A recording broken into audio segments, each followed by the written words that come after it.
MVP. How's the shoulder feeling, and what's your timetable looking like right now? Shoulder's feeling really good, man. Yesterday we threw 90 feet, 30 throws. I think the total throws on the day were like 70 throws, around mid to upper 70s velo-wise. So, I mean, everything's feeling really good.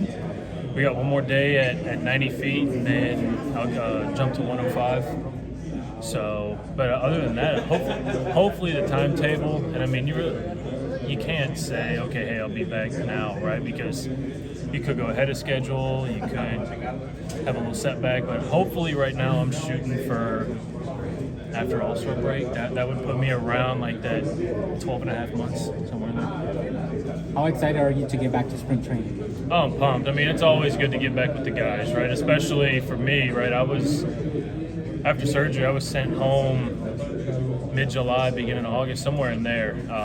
So I've been away from the boys for a while. So it's going to be nice to catch up. I mean, even being here, seeing everybody again, it's just awesome. How challenging was that, not being able to contribute that last second half of the season, and having to be at the house and not be around your teammates? Yeah, it's always tough, man. Watching your boys play out there, and you're just on the couch. It helps, right? You can't do anything about it. So I mean, yeah, it was frustrating. Probably the first month of surgery, I hit that phase where I didn't know what to do with anything, right? I had the kids at the house, I had Jess at the house, but I wasn't me. And everybody that's been in the game for a while, they know that once it ends, or if you have a little injury or something like that, you don't know what to do. So, but by having that support system was help me be able to kind of get my mind off of it and get on track with rehab and kind of just stay the course. What do you consider to be the biggest challenge of this whole process? Is it more of the physical aspect or more of a mental kind of thing where you don't want to push too hard, or you maybe have that little doubt in your head, right, where you think if you try too hard, you might re-injure yourself? Right. Well, initially it was the mental side of it, just like I was saying, just getting out of baseball so fast, right? You're in a groove, you're in a routine, you're doing all this, and all of a sudden it comes to a halt.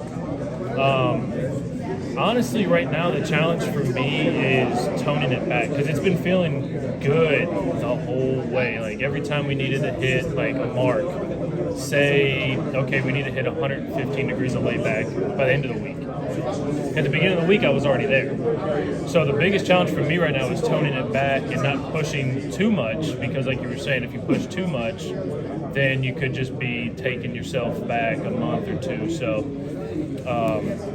but as far as throwing, when we started throwing, I was just for me, I'm not gonna be scared to test it out, right?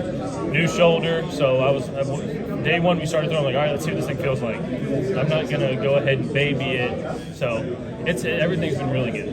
And prior to the injury, or when it did happen, can you kind of maybe put us in your shoes and how it felt? How it bothered you? Yeah, I mean, it was a long process. I'm not going to keep y'all here for the whole thing, but unfortunately it happened like 4 days after I got optioned.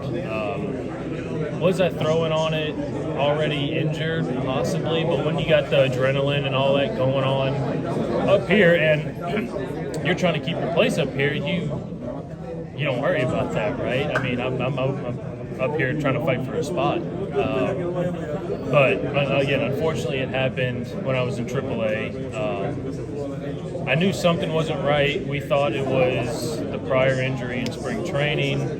So we did that, 7 weeks, no throw. It was still hurting after that. So we got another MRI. Realized it wasn't what we thought it was. It was actually my shoulder.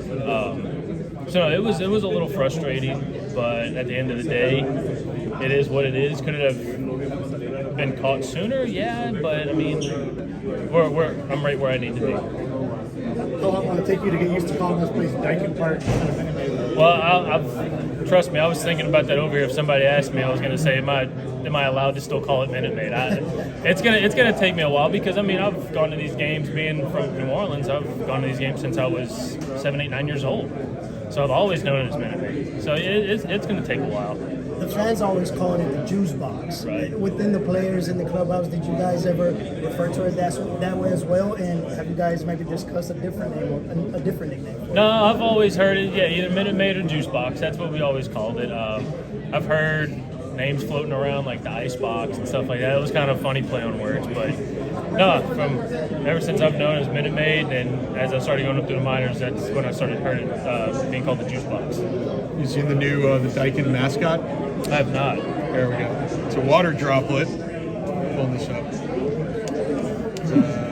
Water drop. So his name is Pichon Kun. Shouldn't it be an ice cube? I think so. There we go. What do we think of this? Okay, that's interesting. That's interesting. So we'll have a water droplet and orbit. I imagine Orbit's probably going to be a little more prominent than the water droplets. Yeah. You picked up any new activities throughout that whole process in the off season with the kids? You saying? No, just trying to keep old man entertained. He, unfortunately, they had to go to Virginia for some friends, family friends, but he turned 2 today already. So he turned 2 today. So it's going fast, man. But I mean, no, when I get bored, I build stuff. So I built a big fire pit, pergola stuff in the backyard, just out of boredom. I got to keep my brain busy.